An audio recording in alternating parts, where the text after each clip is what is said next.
Thank you so much, Mike. Really appreciate it. It's great to have you.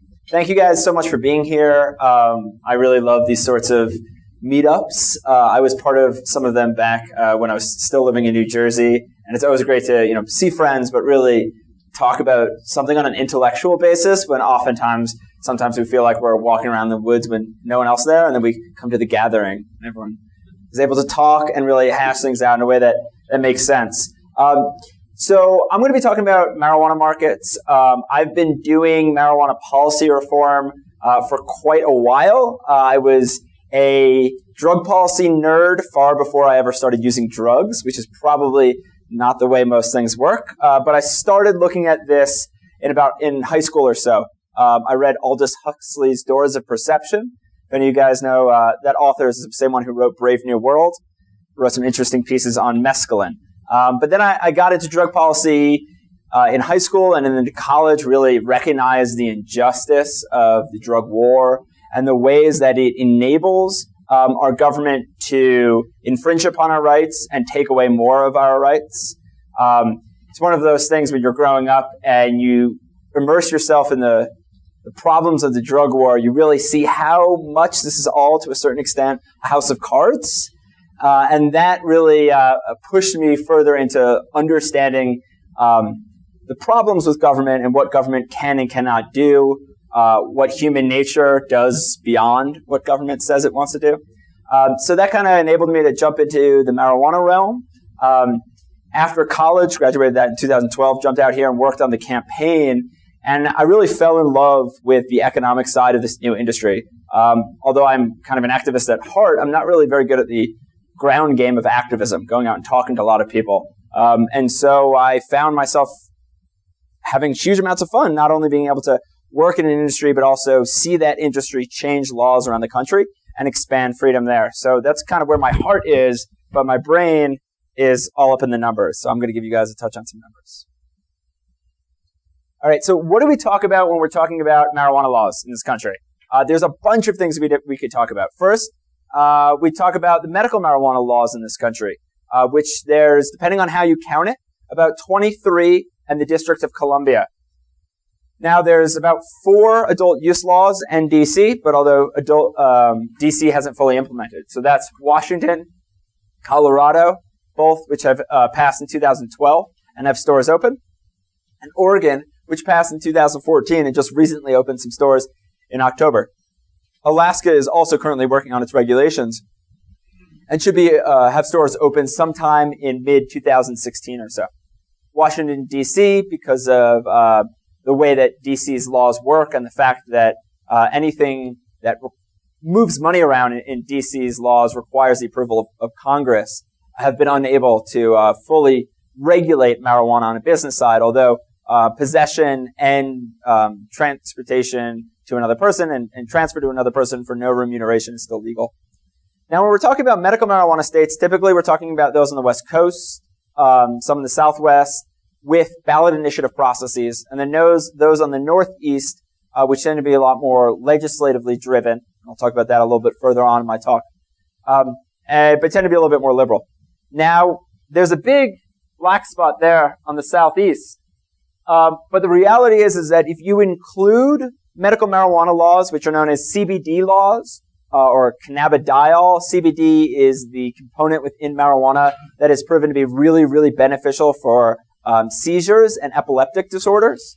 And so some of these southern states have passed laws which allow for the limited use of certain aspects of the marijuana plant, but don't actually make whole plant cannabis legal. And I'll go into a little bit why some of those laws will have trouble ever actually delivering medicine to patients. Because it's very important when you're passing one of these laws that, is it operable, right? Because hopefully if you're going to write pages and pages of new legislation, you want it to do something. Or at least do something that you intended to try to help some patients.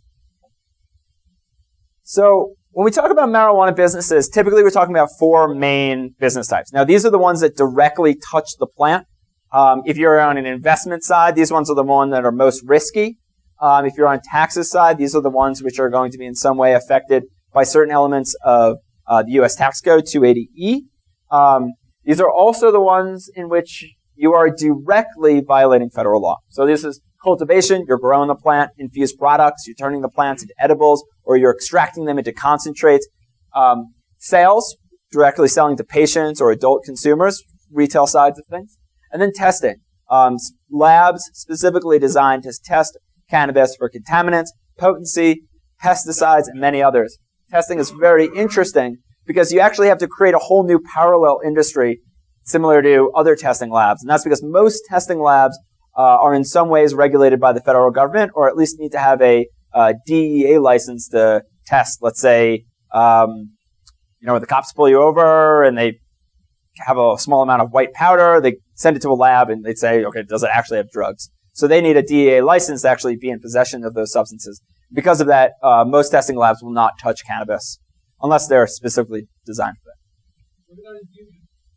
Yeah, infusions are, they extract cannabis into oils and infuse that into edibles or topicals or tinctures and things like that. Non-smokables, often. So now we have ancillary products. Now these are, it's quite a little bit easier because you're not directly touching the plant. You can move between state laws a lot easier because the movement of paraphernalia, as long as it's not quote-unquote paraphernalia, is legal under federal law. So your grow equipment, your lights, you can sell lights across the country. You can't sell your marijuana across the country because the way the federal law interacts with our state laws. Smoking equipment like bongs, but vaporizers and lots of other new upstart products. Business services, whether or not that's things like a law firm, which I work for, Vicente Sederberg, or things like point of sale systems and others. And then there's new ideas that come out all sorts of different ways. Oh, also a touch on that. I do work for a law firm, but I'm not a lawyer, so I can't give anyone legal advice. Okay. Make that disclaimer first. Okay, so how large is the total marijuana market? This is one of my favorite graphs. It shows in color density high versus low prices of cannabis. And when I explain this, you guys will like this metaphor, but when I explain this to some politicos, I'd like to say that, laws of economics are a lot like the laws of gravity, right? Imagine a graph in which you have the highest points are the dark ones, where the price is low, right? And the lowest points are where the price is expensive. If you have a product like a marble, and you dropped it on that topographic map, it will slide to the lowest point. In the same sort of way, where the price difference between cheap cannabis and expensive cannabis will incentivize people to make that money and move it across the country. And so this really shows what we've known for a long period of time, which is cannabis originates from Northern California, Oregon, and some places Washington, and is spread across the East Coast to New York, where the price per pound is all that much higher. Now, this is important when we're looking at regulated marijuana laws, right? Because Colorado is legally producing and selling a commodity at a price far below the black market price on the East Coast. That incentivizes individuals potentially to go to marijuana stores and try to buy a lot and sell it, buy it retail and then resell it. And potentially, if your regulations are putting the squeeze on businesses and making it very, very difficult for a business to operate, you're suddenly, as a business owner, pushed to the point at which do you go bankrupt, or do you try to save your business and keep your payroll going by moving something out of the back door? And this is really when we're creating these regulations, we try to not create economic incentives that would incentivize someone to do something that is federally illegal. Besides, of course, the whole growing marijuana and selling. All right, so let's get into some of the numbers for a second. So besides working at Vicente Sederberg, I'm also the associate researcher for ArcView Market Research. It's the premier investor-grade market research in the marijuana realm that looks at the industry nationally. So 2014 sales reached about $2.7 billion nationally, with about 13 states and Washington, D.C. actively contributing to the market. So even though there was about 22 or so states that were open at that period of time, many of them didn't actually have open markets yet. So for instance, Illinois is still in the process of opening its market, or Maryland is still in the process of applications. And then some states, like Montana, don't actually have a commercial market. and Hawaii, which didn't have a commercial market until just recently, in which it's going through applications.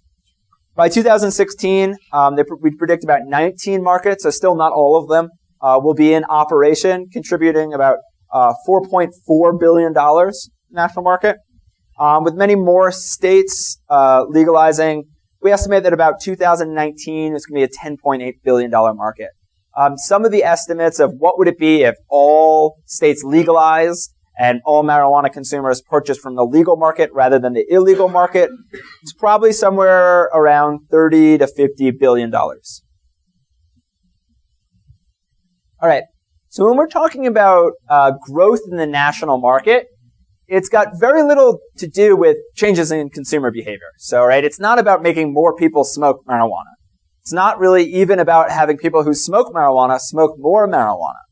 It's about moving the people who smoke marijuana and yet purchase it from the illegal market into the legal market. Because right now, we're in a unique environment in which we have a legal product, but a large segment of the consumers still purchase it from an illicit channel or a gray market channel. So for business owners, what they really need to understand is that they're not competing with each other. They're competing with the black market. And so it's more about how do we transition the total market in this state into the legal market to purchase my products, rather than how do I steal this guy's market share. Medical marijuana is legal in many states that could have serious markets, but are not because of overly restrictive policy. So we discussed for a second some of those CBD laws. Texas, for instance, recently passed this last legislative session a medical marijuana law, but it only allows for CBD, or really it's a low THC, low tetrahydrocannabinol, which is the psychoactive component in marijuana, and high CBD, or cannabidiol, one of the components that is really good at reducing seizures and spasticity. And so they passed this law because there's some young children with Dravet syndrome and other pediatric epilepsy disorders really needed the medicine. But they have so many hurdles to starting up a business. There's only going to be a handful of them. And the patient base is so small because only those with epilepsy or cancer could even qualify. And what that means is that your demand possibilities is going to be so much lower than the regulatory and capital costs to start up your business. That as a business owner or an investor, you look into this and you say, how long am I going to be willing to lose money? And this is something that many people are looking at and could potentially make some of these laws completely inoperable. In a place like New York, where they have a full marijuana law, but they actually don't allow for flower sales. All they allow for is oils, vaporizers, and tinctures.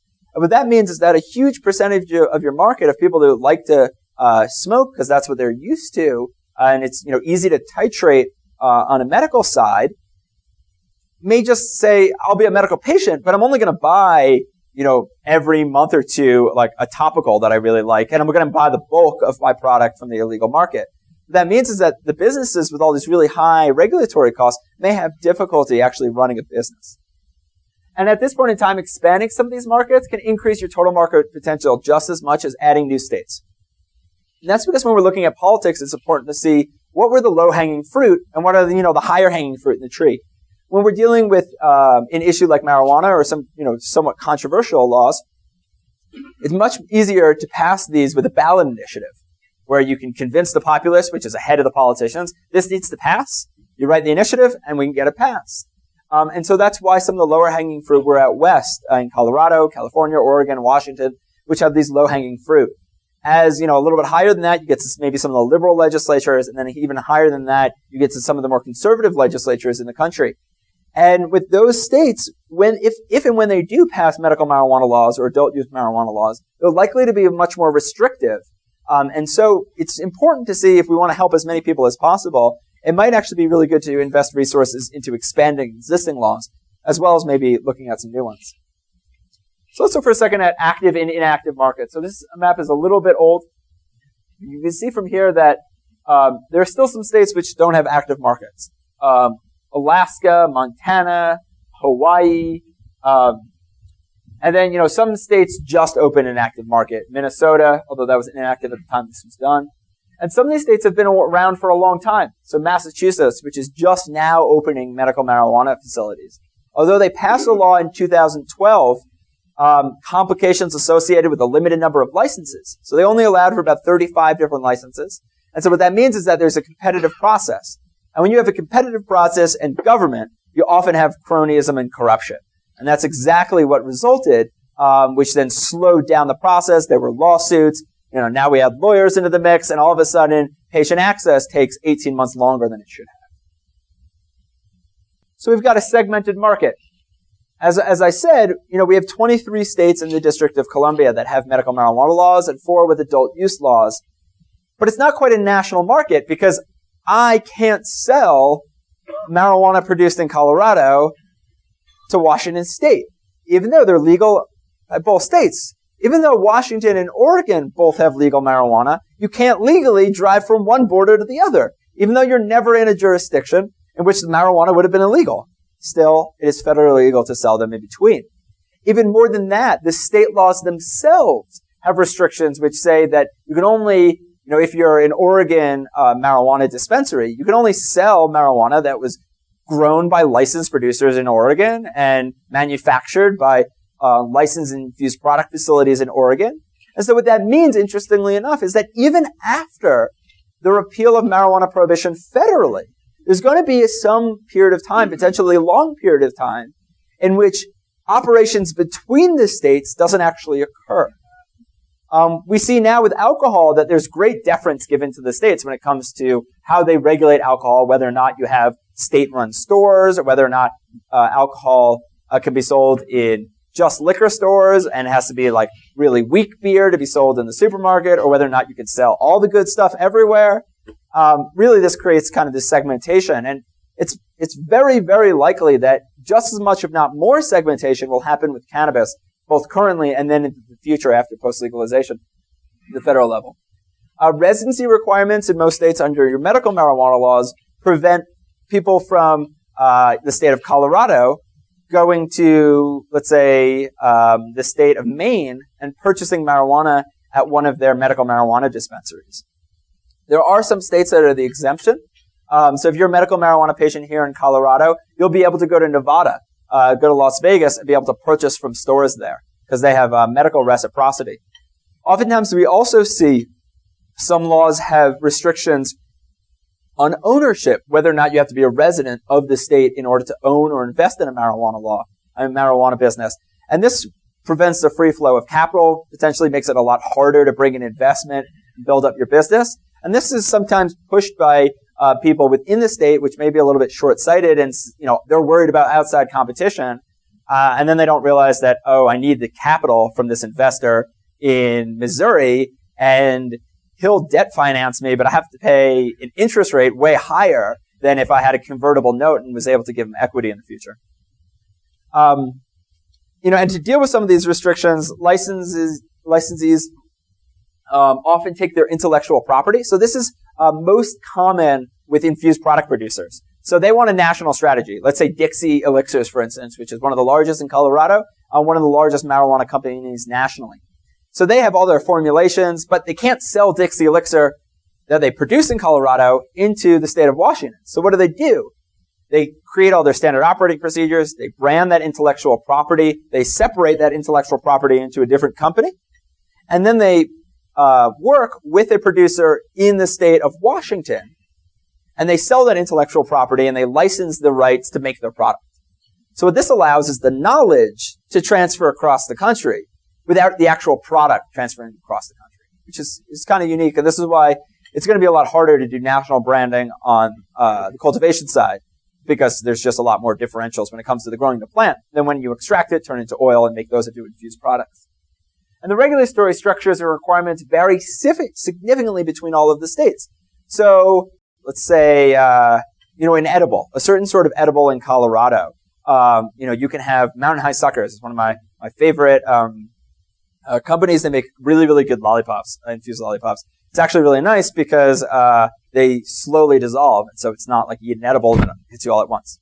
But because they're lollipops, which are just lozenges on a stick, what's the difference between a lozenge and a lollipop? A stick. Those are illegal in other states because of people look at those and say, I associate lollipops with children. I don't want to put a drug in something I associate with children. And so oftentimes a product that's legal in one state is going to be illegal in another, or whether or not you're required to have child-resistant packaging in one state or not in another, or whether or not you're required in Colorado under their medical system to both cultivate marijuana as well as sell it. You have to be vertically integrated. In Washington, you can't. It's prohibited vertical integration between cultivators and retailers. So there's a lot of differentiation between these markets. That keeps me employed, but hopefully in the future, it will all be standardized. All right, so a little bit before we were talking about the importance of legislative states versus ballot states. Now, this is very important when we're looking at marijuana laws and seeing what states are going to be profitable, what aren't, and why some are going to be profitable and some aren't. So legislative states obviously passed by the legislature, laws written by legislators, often actually written by lobbyists, some good lobbyists, some short-sighted lobbyists. They tend to be less inclusive with their qualifying conditions. So when I was talking about Texas, I said, there's going to be a really small patient base. And it's really important when you're looking at a marijuana law to see what sort of people can qualify for this law. Is this just going to be people with cancer and HIV and AIDS and glaucoma? Or does it also include symptoms such as severe nausea or chronic pain? Because marijuana is really helpful for a lot of symptomatic relief. Yes, it is helpful in certain things for certain diseases like glaucoma. For some reason, it reduces intraocular pressure in people's eyes. And also, as we've found, it's really good for certain seizure disorders. But by and large, it helps to reduce certain amounts of pain, get people's mind off certain pain, reduce certain achiness and stuff like that, as well as nausea and upset stomachs. So because of that, it's important that some of these more broad symptoms are included. Plus, the number of people that have chronic pain is just orders of magnitude larger than the number of people with cancer. They tend to have competitive application processes for a limited number of licenses. This means that you're often going to have competition, but then also lobbying and potentially some corruption. In 2007, legislatures passed medical marijuana business laws in New Mexico and Vermont. Those were the first states. And we had 4 states by 2014 and 13 by 2015. So this really shows that legislative states were really the second half of these last 2 decades. Whereas you can see on the right with ballot states, we had 9 in 2010. So by 2010, most of the initial states were ballot states when I was talking about the low-hanging fruit. So ballot states, of course, are passed by a vote of the people. They're often written by marijuana reform activists, people who understand and put patient protections and patient privacy and patient access really up front and first, instead of maybe legislators are more worried about security or diversion or their political futures. So they tend to be a little bit more conservative there. The qualifying conditions include chronic pain because activists recognize that not only do many people suffer from chronic pain, but you need chronic pain to be included in order to have enough of a patient base to really provide a market which will sustain itself. There are these new corporate models which are restricted and provide limited monopolies. If any of you guys are interested in Ohio, ask me about that one afterwards. There's a lot of craziness that's happening in Ohio. 1996 was the first medical marijuana law that passed in California with Proposition 215. And retail sales there opened at about a decade later, although they weren't regulated until this last legislative session. And as I said, there were 9 states in 2010 and 11 states by 2015, which really should, the first initial states were all ballot states. But then we also have some interesting situations, and these are why some of these states like Colorado, Oregon, and hopefully in the future California are going to be some of the most profitable ones, right? So when we're talking about ballot states, oftentimes the ones that passed didn't actually have commercial laws. They had patient caregiver setups. So this was the case before 2008. And so California, Colorado started this way in the year 2000 when we passed. And marijuana in the mid to early 2000s was just too controversial to say, I'm going to open up stores. This was during the Bush era. Really, these laws that passed were patients with severe illnesses and their direct caregivers growing for them. And so those were kind of implicitly or explicitly non-commercial. But in the later half of the 2000s, Obama became elected, the whole politics was changing, and people became a lot more comfortable with, I'm going to open up a marijuana store. So in Colorado in 2008 or 2009 or so, similar in 2007 in California, Oregon as well. And they opened up these stores, but they were on shaky legal footing. The Ogden memo came out in 2008, which was from the U.S. Department of Justice, and they said, we're not going to go after patients and caregivers. And then all of a sudden, all these stores blossomed because they were like, well, I'm a caregiver. I'm a storefront caregiver for many different people. So some of the states that were actually successful, Colorado and then Oregon, were those that took these unregulated establishments and said, we want to regulate you and provide a legal framework for you to operate within. And the reason these were so successful is because the barriers to entry were so low. It was really the barriers to entry associated with risk. People saying, I want to start up a business and help patients. And then all of a sudden their business they started, which wasn't legitimate, became legitimized. And this made for a lot more of a competitive market than when you're looking at a state like Massachusetts or Illinois, in which it's only going to be a handful of states. You have to be very well capitalized first to go into. And the sort of business people that are able to jump into this are just going to be wealthy investors who are looking for another fun thing to do, rather than people that really want to bootstrap and make an interesting marijuana business. So as I said, they subsequently would pass statewide legislation. So when we're looking at the states that are successful and the states that aren't and how long it takes, this graph is a little bit older. It's from March of 2015. But you can see that some of these states are taking a really, really long time to open up their facilities when they first initially pass their laws. So, for instance, Massachusetts, at this point in time in March, it was still ongoing, really over 2 years after the fact when it passed it. Rhode Island, initially passed a medical marijuana law, and then there was, this is a legislative state, there was a lot of political jockeying, and they pushed it back, then they had to override the governor, and eventually the law passed. Delaware is just opening up its first dispensary now after its governor decided to cut the system out when he was threatened or thought he was threatened by some Department of Justice officials in 2011. And really, states like Oregon, which was one of these laws that started out as a patient caregiver system with really low barriers to entry and allowed for dispensaries, that opened up quickly. And New Mexico and Maine, same thing. They had low barriers to entry. Businesses were able to start a lot easier. And so you can see DC is a little bit of an exception, but right, these are all like northeastern states. They tend to be a lot more in favor of these sorts of regulation, which could delay businesses. Not only are you delaying businesses, you're really delaying patients' access to the medicine they need. And a lot of these people are chronically ill, and so that's really important. So now I'm going to jump into a little bit of the success that Colorado has done, why we've been successful, and really kind of look at some straight numbers, where things going when it comes to our adult use market as well as the medical market. So we have a unique model, as I said, that started out with a patient caregiver system in the year 2000, and then stores began to open and serve patients in around 2008 or so. So those stores that opened in 2008, they were unregulated at the state level. But in 2010, the founders of the law firm that I work for, were able to pass the first law of its kind, House Bill 1284. And what this did is it solidified the ground that the dispensaries were standing on, and said, this is what you can do, this is what you can't do. This makes you all this much more legitimate. And that's why in 2011 or so, when a lot of other justice departments were going after unregulated dispensaries in Washington or California, in Colorado, all they did was they sent some letters out to the dispensaries, and they said, you can't be 1,000 feet from a school. Anyone who's 1,000 feet from a school, you have 45 days to move.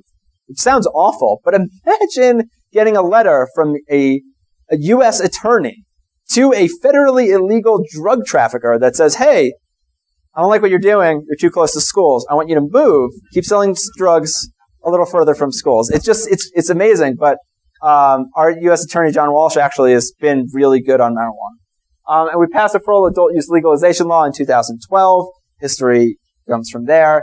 And because of the way that we passed these laws, Colorado is the epicenter of the industry. So total number of licenses, adult use licenses, we have just under 1,000 or so. Medical licenses, we have just under 1,500.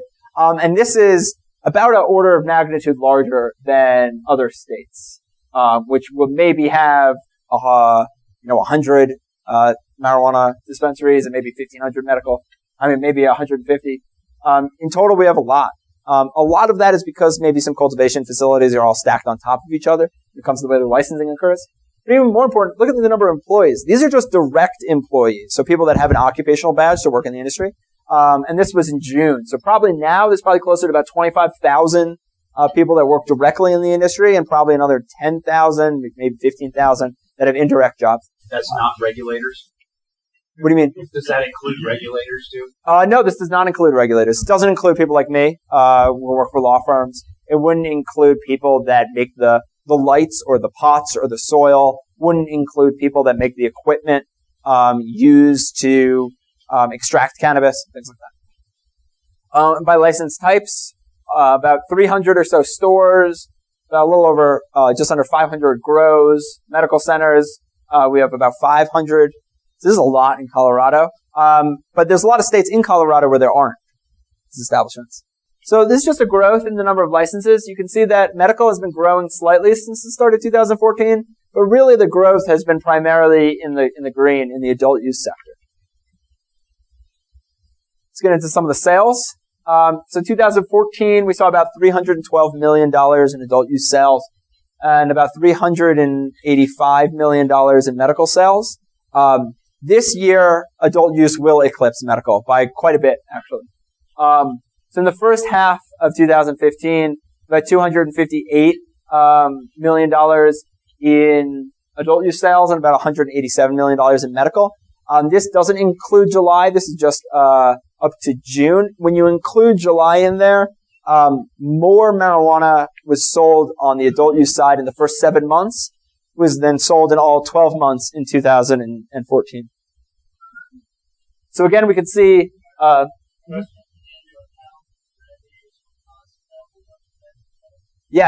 you're right. That does create a little bit of a skew, because of course, if you sell $50 eighths, you can make a lot more money. And then if you sell $30 eighths, over time, and I'll explain more in some questions you want to ask, over time, we'll actually see the price from adult use probably drop, even potentially below medical.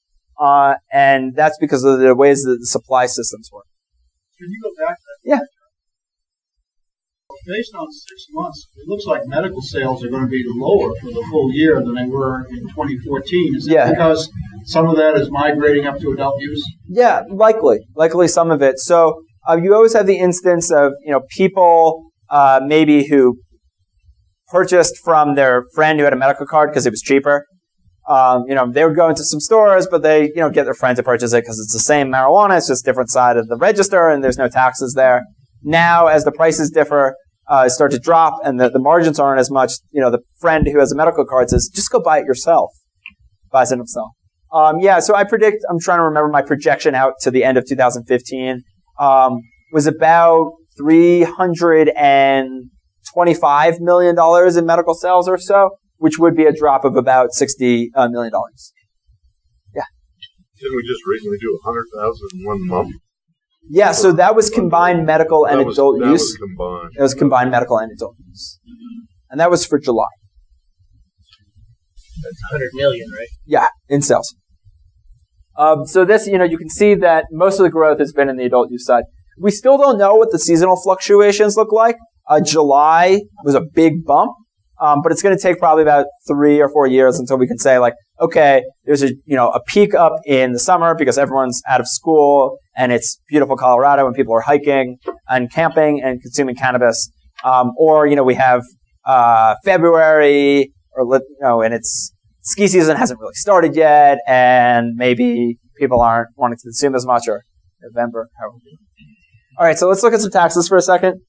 Adult use in 2014 generated about $52 million in taxes. Medical generated about a little under 11. And that's because of the tax difference. So there's a 10% sales tax, special sales tax, in addition to the 2.9 plus local on adult use, as well as a 15% excise tax.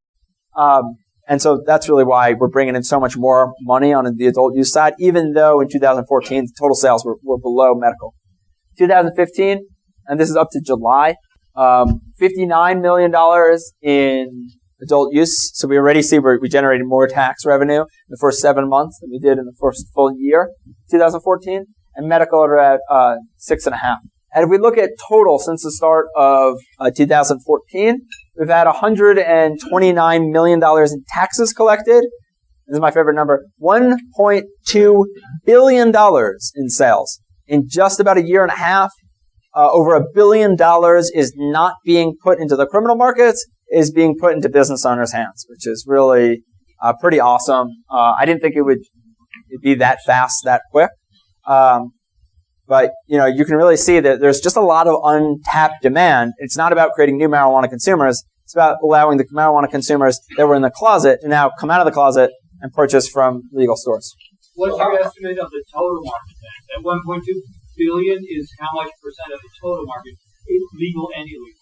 Okay, so in Colorado, in 2014 or so, we likely captured about 40. So I'm close friends with the economist who writes all the stuff for the state, the guy Adam Orens. And we kind of worked our two models together, and we're looking at probably about 45 to 50% of the total market was captured on the medical and adult use side combined. So it's probably, if we're looking at maybe this year, we're going to have just under $1 billion market. Probably in total, market in Colorado is worth about $2.25 billion. That's sales or just tax revenue? That'd be sales.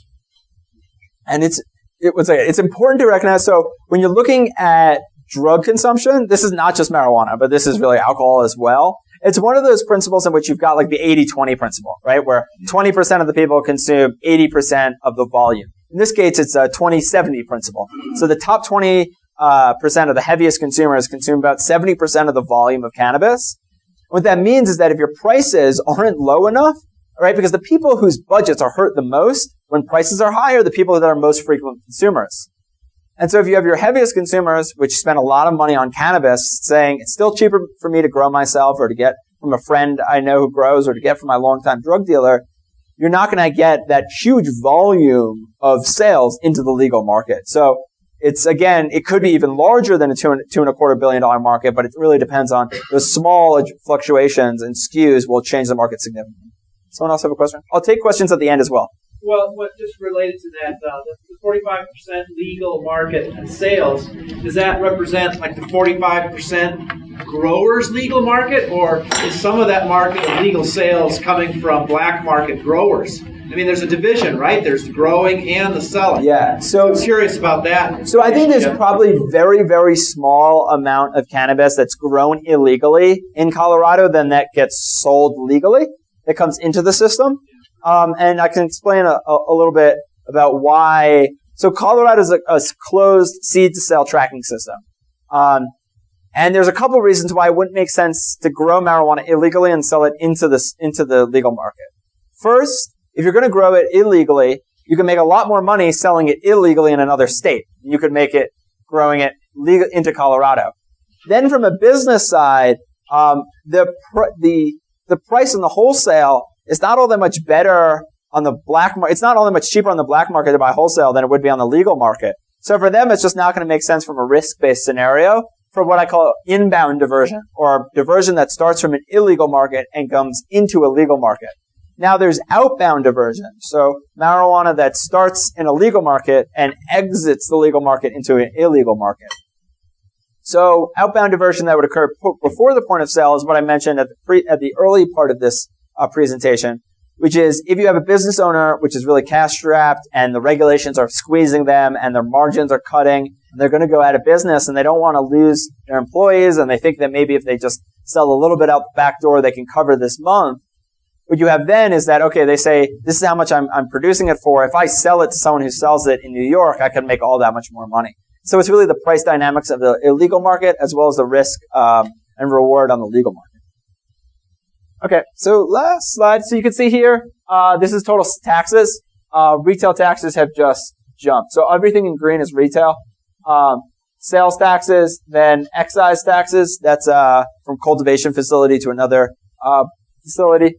And you see in the orange that medical, the 2.9, is roughly flat. It's not that the medical market is dropping significantly. It's just not growing in the same. You guys got questions? You guys can ask any marijuana question you want. First of all, let's thank Andrew.